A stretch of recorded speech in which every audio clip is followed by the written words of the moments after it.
अस्सलाम वालेकुम नाज़रीन, उम्मीद है आप सब खैरियत से होंगे और आपका वीकेंड अच्छा गुजरा होगा। आप देख रहे हैं मेरा यूट्यूब चैनल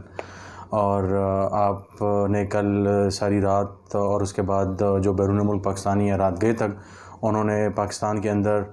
जो मैं पिछली कई वीडियो से बताता आ रहा था कि जो रेफरेंडम है वो होने जा रहा है पंजाब में और उसके नतीजे आ गए और हमने देख लिया कि पीटीआई को बाकायदा तौर पे 15 सीटें मिली। तो आज हम थोड़ा सा इसका तज्जिया करेंगे कि पीटीआई क्यों जीती, मुस्लिम लीग नून को क्यों हार हुई और आइंदा का क्या लाएअमल हो सकता है। तो आज हम बात करेंगे तकरीबन 6 से 7 ऐसे नुक्ते जिस पे मुस्लिम लीग नवाज़ को शिकस्त हुई और उनको उस नुक्ते पे ज़ाहिर सोचना भी चाहिए जिस तरह मरीम ने ट्वीट किया है। और आगे हम बात करेंगे फिर उसके बाद कि इमरान खान के पास आगे की क्या ऑप्शंस हैं, वो क्या क्या कर सकते हैं, हुकूमत चला सकते हैं, गिरा सकते हैं, नए इलेक्शन कॉल करेंगे, उस पर हम उन नुक्तों पे बात करेंगे। लेकिन सबसे पहले हम बात करते हैं कि पाकिस्तान तहरीक इंसाफ और मुस्लिम लीग नवाज़ के दरमियान, जैसे कि मैं पिछली वीडियोस में भी कहता रहा कि ये एक रेफरेंडम है और ये अर्ली इलेक्शन और 2023 मार्च अप्रैल के इलेक्शन के हवाले से भी रेफरेंडम है और इसके अलावा लोगों का बहुत सी चीज़ों के हवाले से एक नुक्ता नज़र सामने आएगा कि वो किस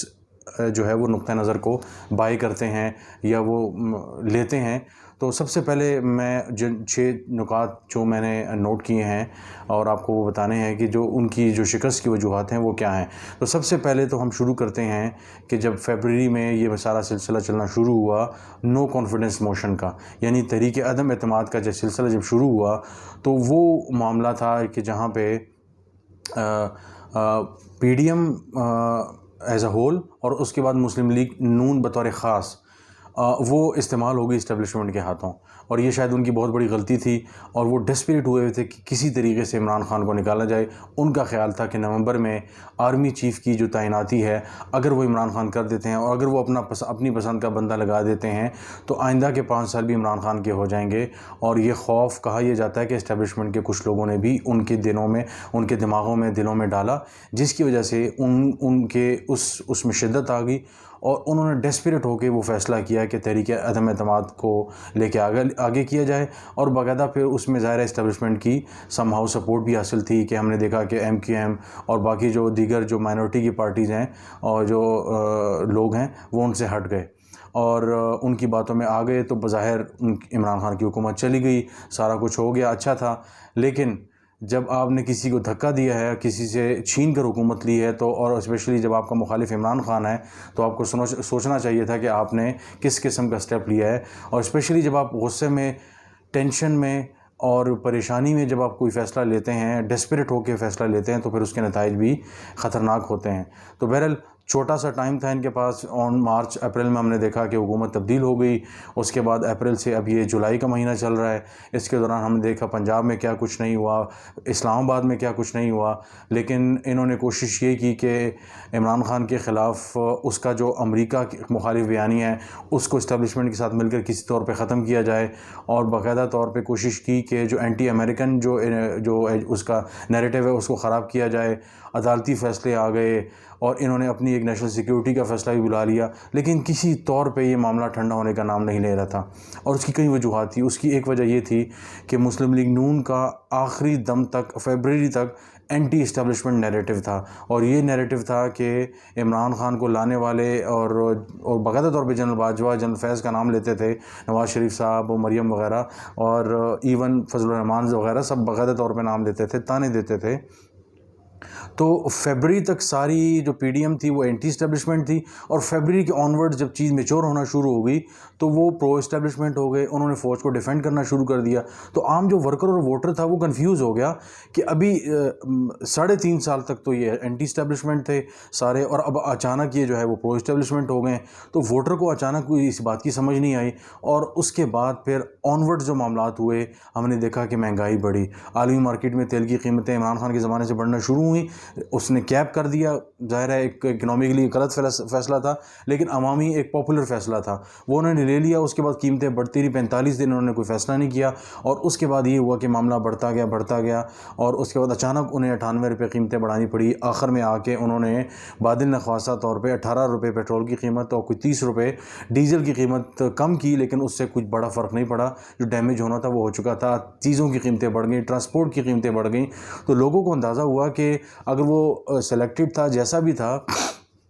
लेकिन कम से कम ये तो मामला नहीं था कि कीमतें इतनी तेज़ी से बढ़ी। आखिर ये क्या था? तो आम आदमी के जब चूल्हा डिस्टर्ब होना शुरू हो जाता है तो उसके बाद उसके लिए बहुत ज़्यादा मुश्किल हो जाता है कि वो किसी तौर पे, क्योंकि पेट ऐसा मामला है कि वहाँ पे मज़हब, फ़िरका, पार्टी कोई चीज़ नहीं होती। और एक चीज़ ये होती है कि मेरे पेट का रखवाला कौन है, चाहे वो वडेरा है, चाहे वो काफिर है, चाहे वो बलोची है, सिंधी है, पठान है, नून है, पीटीआई है, फ़ौज है, कोई भी है। तो ये एक बहुत बड़ा फैक्टर था महंगाई वाला। और फिर एंटी इस्टेब्लिशमेंट वाला बहुत बड़ा फैक्टर है इमरान खान ने जो बयानिया लेके लिया, और लोगों के बाकायदा ज़हनों में ये चीज़ बैठ गई कि, और इवन जो नवाज़ लीग का जो बहुत अक्सरियती वोटर था, इवन लाहौर में हमने देखा कि 4 नशिस्तों में से 3 नशिस्तें ऐसी हैं जो पाकिस्तान तहरीक इंसाफ ने ले ली है। लाहौर नवाज़ शरीफ का, मियाँ साहिबान का गढ़ समझा जाता है। अगर गढ़ में उन्हें शिकस्त हो रही है तो आप इससे अंदाज़ा लगा लें कि कितनी ज़्यादा इंट्रोस्पेक्शन की और ख़ुद एहतसाबी की ज़रूरत है इस पार्टी को, कि अगर ऐसे बड़े गढ़ में अगर उनको शिकस्त हो रही है तो हम साहिवाल, हम लिया, भक्कर, और उसके बाद दूसरे लोधरा वगैरह में हम क्या गिला करें, बावल नगर में, मुल्तान में, अगर ऐसा एक इलाका है जहाँ पे उनको शिकस्त हो रही है। फिर उसके बाद सबसे बड़ा जो ब्लंडर था पाकिस्तान मुस्लिम लीग नवाज़ का, वो ये था कि जितने भी मुनहरिफ अरकान थे, तकरीबन तमाम के तमाम अरकान को उन्होंने, जो पीटीआई के मुनहरिफ अरकान थे, उन्होंने पंजाब में उनको जो है वो टिकट्स दे दिए। उसमें कई ऐसे थे कि जो इंडिपेंडेंट जीते हुए थे, कई ऐसे थे जो पीटीआई के थोड़े से बहुत मार्जिन से जीते हुए थे, और वो इस सारे मामले में इमरान खान ने उनको लोटा कहकर और इंतहाई जो है ना तज़ीक़ आमेज़ लहजे में जो है ना आवाम के उनके बारे में बात की, और आवाम तक ये बयानिया पहुँचाया कि ये वो लोटे हैं, तो आप इनका साथ ना दें, आप इनको वोट ना दें। तो ये एक बहुत बड़ा फैक्टर था। तो मुस्लिम लीग नवाज़ का जो रिवायती कारकुन था, रिवायती जो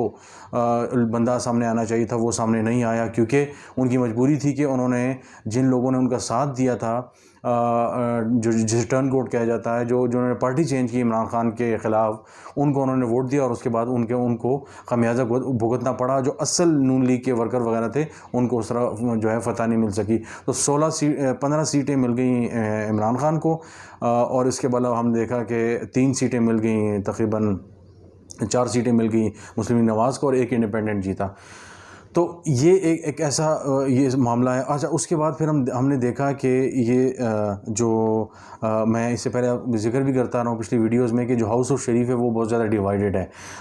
मरियम और नवाज़ शरीफ और ये बाकी जो अहबाब हैं वो एक तरफ हैं, और इसी तरह शहबाज शरीफ और बाकी जो अहबाब हैं वो एक तरफ हैं। तो बाकायदा एक डिवीज़न थी, और डिसीजन मेकिंग में प्रॉब्लम थी, और चाहे वो गवर्नमेंट को चलाने के वाली सी थी, चाहे वो पार्टी को चलाने के वाली सी थी। और एक सबसे बड़ा ब्लंडर ये हुआ कि मरकज़ में शहबाज शरीफ साहब और सूबे में उनके बेटे हमज़ा शहबाज जो है वो वज़ीर-ए-आज़म बन गए। ये भी एक बहुत बड़ा फैक्टर था। लोगों ने मोरूसी जो सियासत थी उसको बड़ा रिजेक्ट किया, और एनालिस्ट कुछ ये भी कह रहे हैं कि ये जो वेव्स हैं ये सारी जाएंगी, क्योंकि ये जनूबी पंजाब तक ये सारी वेव गई है, तो ये अब आगे सिंध में भी जरदारी साहब को परेशान होना चाहिए कि लोग अब बाहर आके और बाकायदा तौर पे अब ये फ़ैसला कर सकते हैं कि जब इतने ज़्यादा फ़ैसले इन्होंने किए, ट्रांसफार्मर लगा के दिए, सड़कें लगा के दी, कीमतें नीचे की, इन्होंने कोशिश की जितना हद तक जो है स्टेट मशीनरी को इस्तेमाल किया जाए, लेकिन उसके बावजूद भी अब ज़्यादा लोगों में आ गई, समझदार हो गए हैं। Digital media, social media, citizen journalism, vlog, ये सारी चीज़ें आ गई हैं।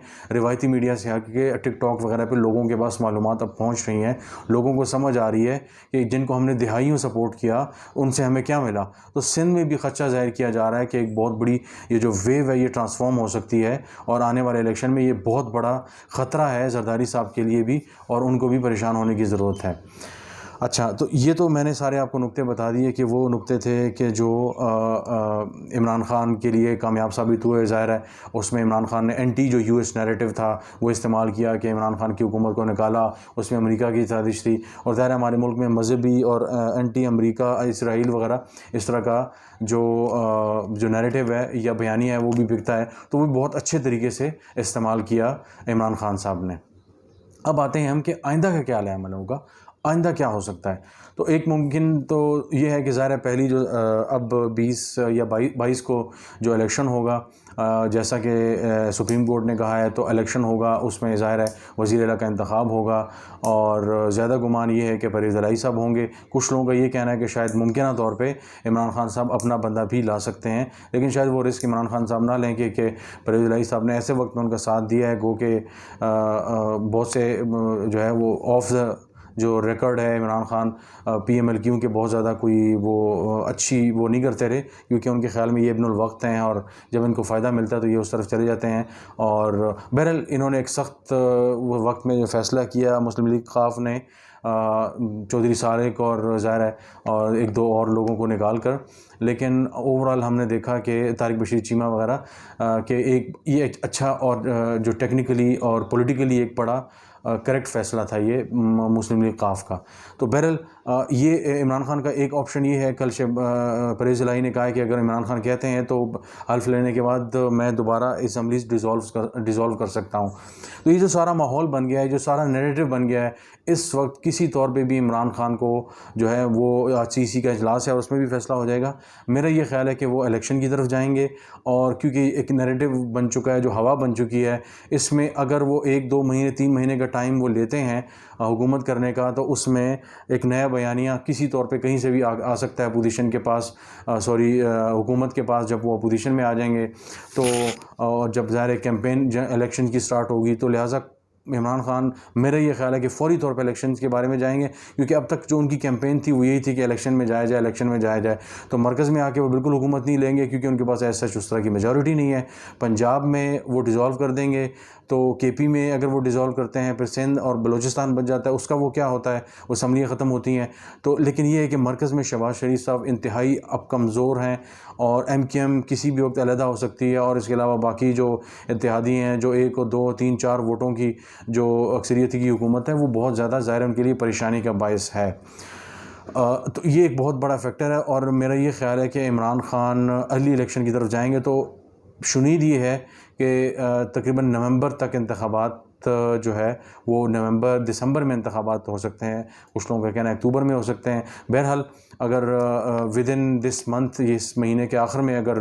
कुछ बड़ा फ़ैसला हो जाता है और नून लीग आपस में ये फ़ैसला करती है कि अब उनको मज़ीद नुकसान हो रहा है, उनके बयानिए को नुकसान हो रहा है, हुकूमत लेने का फ़ैसला गलत है, और जरदारी साहब ने, फजल रहमान साहब ने उनको मिसगाइड किया, और इसके अलावा जो इत्तेहादी थे उन्होंने मिसगाइड किया, और जो नवाज़ शरीफ साहब वगैरह का बयानिया था समहाउ उनका ये था कि इलेक्शन में जाया जाए, मरीम वगैरह के, लेकिन ये नहीं गए, बहरहाल IMF के पास गए और ये सारे मामलात हुए। तो अब नुक्ता ये है कि उनको अब ये करना है कि इस सारे मामले को लपेट के अर्ली इलेक्शन पे जाना है, उनके पास और कोई ऑप्शन नहीं बचा। मेरा नहीं ख्याल कि अब कोई सियासी बेवकूफ़ी करने का वक्त है मुस्लिम लीग नवाज़ के पास। ज़ाहिर वो दूसरी बड़ी पार्टी है, पंजाब उनका स्टेक पे है, और जरदारी साहब का तो कोई इतना बड़ा कुछ स्टेक पे नहीं है। तो इस वक्त PTI बहुत ज़्यादा ताकतवर जो है जमात बन के उभरी है, और मुस्लिम लीग नवाज़ का आइंदा इलेक्शन के लिए बहुत बड़ा टाकरा होगा, और उसके लिए मेरा ख्याल है कि अब आइंदा इलेक्शन के लिए राह हमवार हो गई है, मुस्लिम लीग नवाज़ के पास और कोई रास्ता नहीं बचा। तो आज तक के लिए इतना ही, इंशाल्लाह आपसे दोबारा मुलाकात होगी। आपका बहुत बहुत शुक्रिया।